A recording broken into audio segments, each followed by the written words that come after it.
नमस्कार मेरे प्यारे साथियों, मैं राजेंद्र सर श्री जी कोचिंग क्लासेज के ऑनलाइन प्लेटफॉर्म पर आपका हार्दिक स्वागत करता हूं।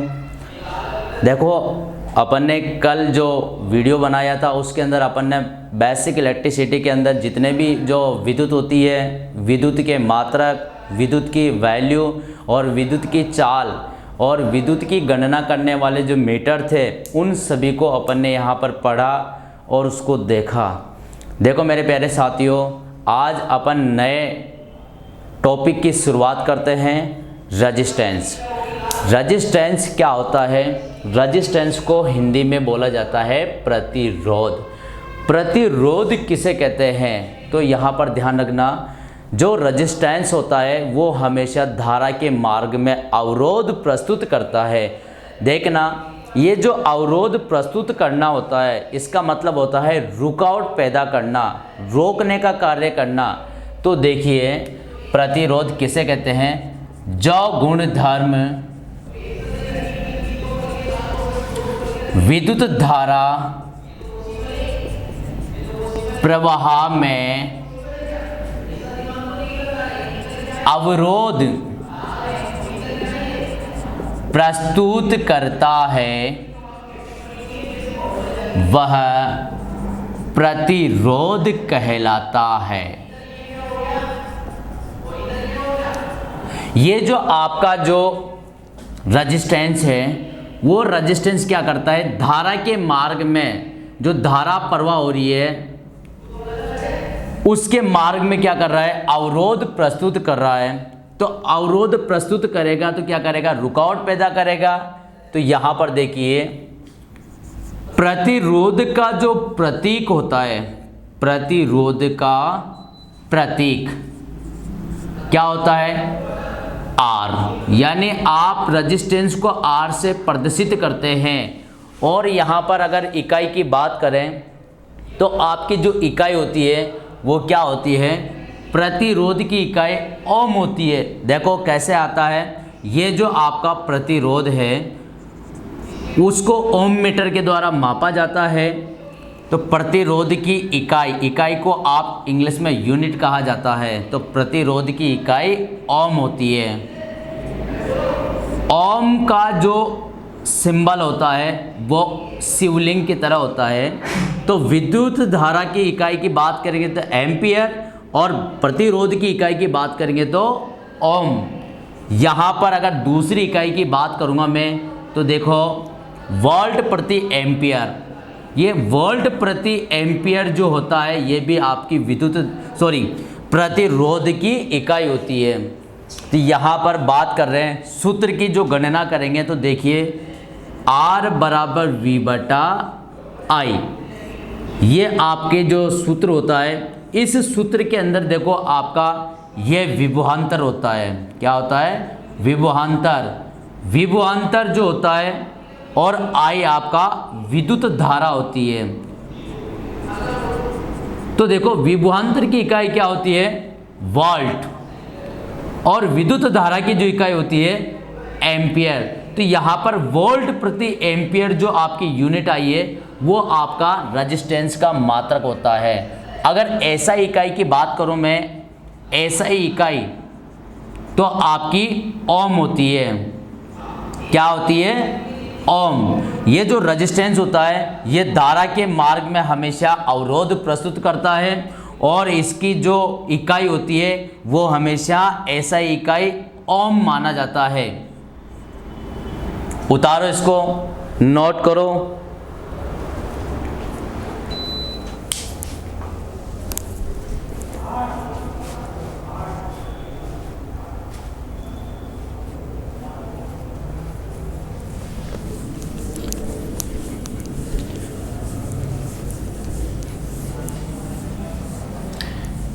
ये जो रेजिस्टेंस है इसकी आपने डेफिनेशन पढ़ने के बाद में आपको ये जो यूनिट है, मात्रक है, वो आपको यहाँ पर मैंने बताया कि रेजिस्टेंस का जो मात्रक होता है ओम होता है।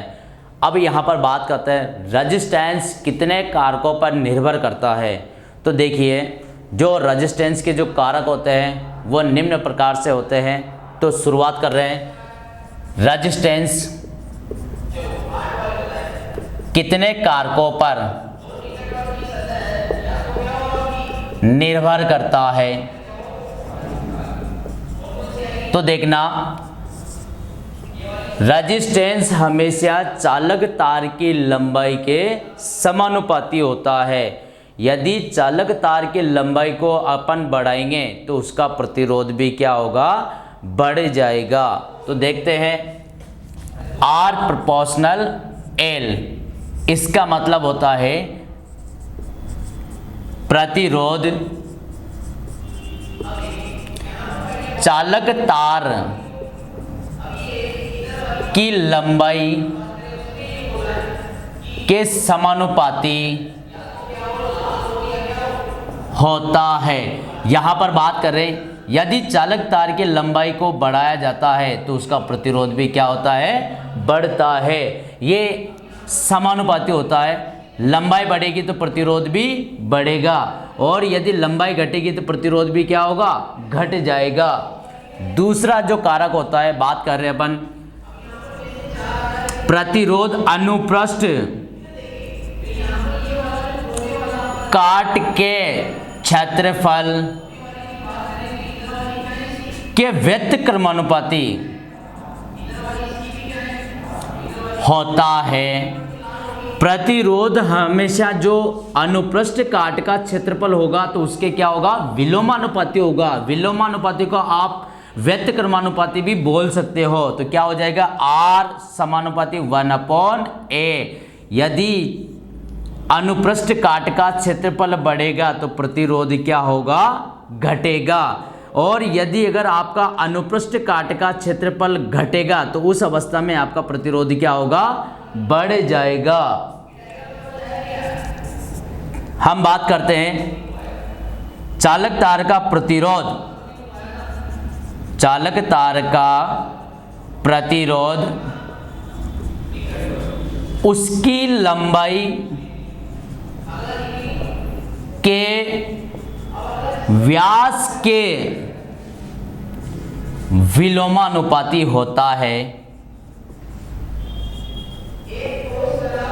यहां पर बात कर रहे हैं अपन R समानुपाती L/D²। यहां पर देखिए, यदि अगर चालक तार का लंबाई बढ़ रहा है तो प्रतिरोध भी बढ़ रहा है, लेकिन अगर उसका व्यास बढ़ रहा है तो उसका प्रतिरोध क्या हो रहा है? घट रहा है। व्यास बढ़ेगा तो प्रतिरोध क्या होगा? घटेगा। तो ये तो अपन बात कर रहे हैं कि ये जो 3 कारक है, इसके अंदर आपको ये भी याद रखना है कि जो आपका पदार्थ की प्रकृति पर भी क्या करता है? निर्भर करता है। यदि बहुत सारी ऐसी वस्तुएं होती, चीज़ें होती है, चालक तार डिपेंड करता है तापमान पर, इन पे। यदि अगर सर्दी, गर्मी, बरसात ऐसे मौसम होते हैं तो उनका क्या होता है? टेम्परेचर कभी बढ़ता कभी कम होता है, तो उनको भी क्या करना पड़ता है? अपन को उस अवस्था में नियत रखना पड़ता है। तो देखिए, बात कर रहे हैं अपन चालक तार का प्रतिरोध। चालक तार का प्रतिरोध पदार्थ की प्रकृति पर भी निर्भर करता है। तो देखो क्या होता है, पदार्थ की प्रकृति का जो सूत्र होता है, कैसे ज्ञात कर रहे हैं अपन चालक तार का प्रतिरोध? R बराबर ρL/A। ये जो आपका रेजिस्टेंस ज्ञात करने का सूत्र होता है, यहाँ पर ये जो रो होता है इसका मतलब होता है विशिष्ट प्रतिरोध, और L क्या होती है? चालक तार की लंबाई, और A क्या होता है? अनुप्रस्थ काट का क्षेत्रफल, और R आपका क्या होता है? रेजिस्टेंस होता है। तो ये जो आपके प्रतिरोध होता है वो निम्न कारकों पर निर्भर करता है। उतारो, इसको नोट करो।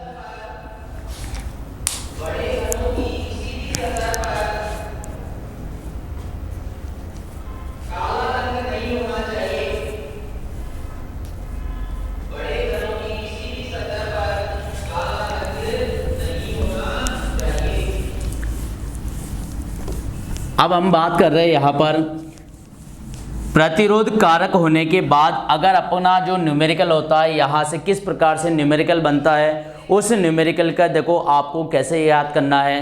आपको बेसिकली आपको जो क्वेश्चन पूछा जाएगा तो उसके अंदर आपको जो वैल्यू दी जाएगी उस वैल्यू को आपको कैसे क्या करना होता है, सीधा सा फंडा होता है। देखो आप यहाँ पर एक क्वेश्चन जो करते हैं न्यूमेरिकल, इसके अंदर एक विद्युत हीटर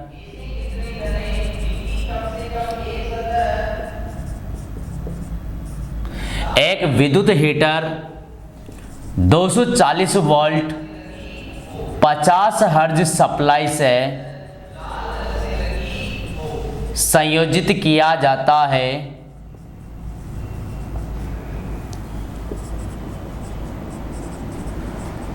तो वह 5 एम्पीयर की विद्युत धारा ग्रहण करता है। तो बताओ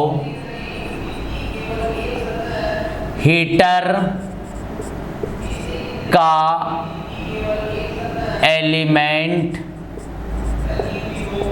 का रेजिस्टेंस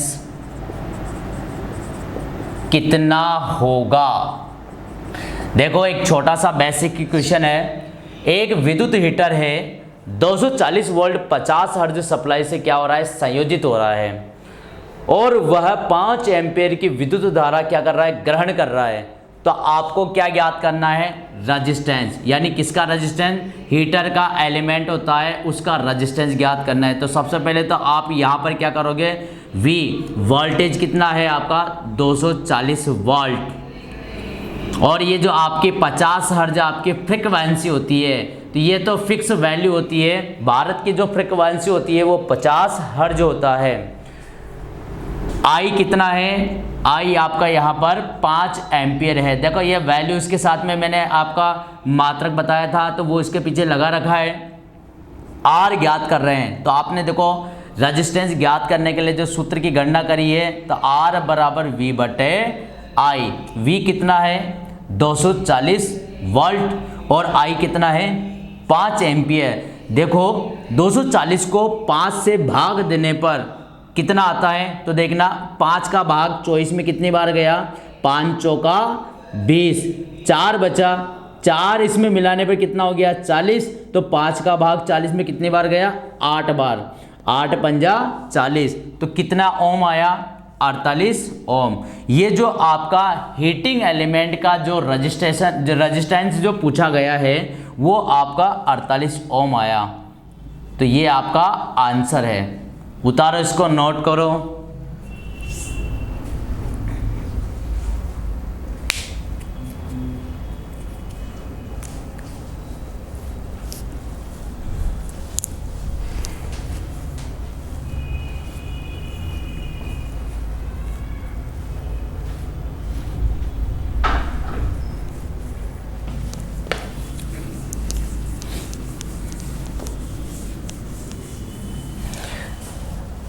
देखो अब ये तो अपनी बात हुई थी रेजिस्टेंस ज्ञात करने के लिए। यदि अगर आपका जो न्यूमेरिकल थोड़ा चेंज होता है उस अवस्था में आपको जैसे बोलेगा, यदि किसी चालक तार की लंबाई 10 मीटर है और उसका प्रतिरोध का मान 5 ओम है, यदि चालक तार की लंबाई को 2 गुना बढ़ा दिया जाए तो उसका नया जो प्रतिरोध होगा तो उसका मान कितना होगा।